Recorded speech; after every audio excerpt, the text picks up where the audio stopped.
Sejak zaman dulu, keris sudah memiliki hubungan yang sangat istimewa dengan masyarakat di Nusantara. Tapi bagaimana sih bisa keris itu lahir dan hadir di antara masyarakat Nusantara?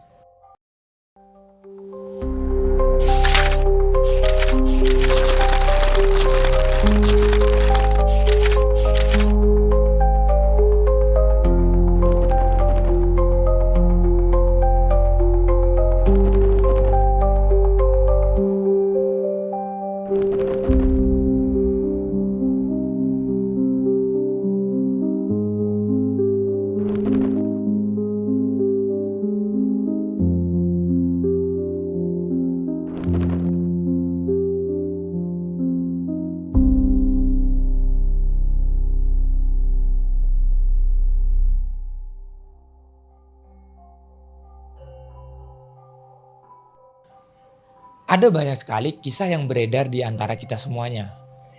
Nah, di antaranya ada yang bilang keris itu awalnya bukan dari logam, melainkan dari tulang belulang, ataupun ada yang bilang itu dari salah satu duri tulang ekor ikan pari. Dibuat sedemikian rupa, dibalut untuk membuat sebuah gagang pada tulang tersebut dan dijadikan sebuah senjata yang bisa dibawa kemana-mana. Ada juga yang bilang keris itu mengambil referensi dari bentuk tombak yang bernama tombak Gi. Tombak Gi ini adalah salah satu tombak yang ada di zaman Cina kuno atau yang disebut dengan zaman Tiongkok. Pernyataan keris mengambil referensi dari tombak tersebut itu ditentang karena kenyataannya tombak Gi itu sudah tidak digunakan jauh beribu-ribu tahun sebelum hadirnya keris. Jadi itu tidak bisa menjadikan acuan bahwasanya keris mengambil referensi dari tombak Gi. Sampai juga ada yang bilang keris itu awalnya adalah sebuah tombak yang dimana gagangnya itu diubah menjadi lebih pendek dan lebih fleksibel untuk dibawa kemana-mana. Sehingga tombak ini yang akhirnya menjadi keris digunakan untuk senjata tikam atau senjata pertempuran jarak dekat.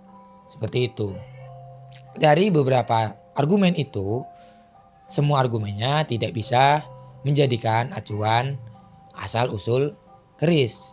Sampai akhirnya para peneliti ini sepakat dengan salah satu pendapat, yaitu lahirnya keris itu dipengaruhi oleh adanya budaya logam dari Dongson yang saat itu dibawa oleh para imigran ke Nusantara ketika abad ke-15 sebelum Masehi.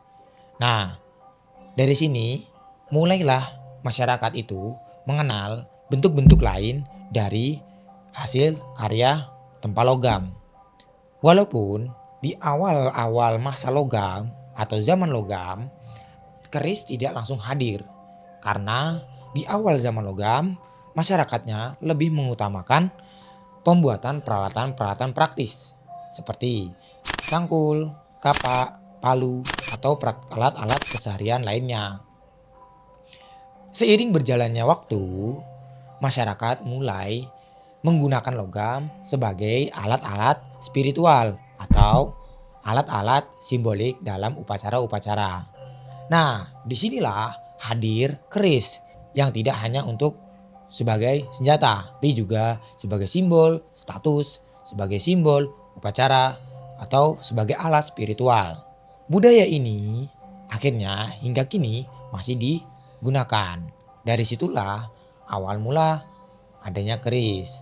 Hingga saat ini masyarakat juga masih banyak yang menggunakan keris sebagai alat-alat spiritual atau alat-alat simbolik dalam upacara-upacara adat.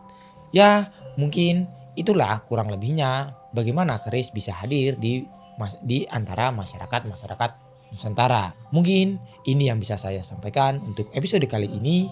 Jika ada yang kurang atau ada yang salah, saudara-saudara penonton bisa menulisnya di kolom komentar. Supaya kita juga saling mengintrospeksi diri dalam apa yang kita pelajari. Sekian, terima kasih yang sudah menonton. Jangan lupa like, share, and comment. Sampai jumpa di episode Tukar Kauru berikutnya. Salam budaya. Rahayu, rahayu, rahayu.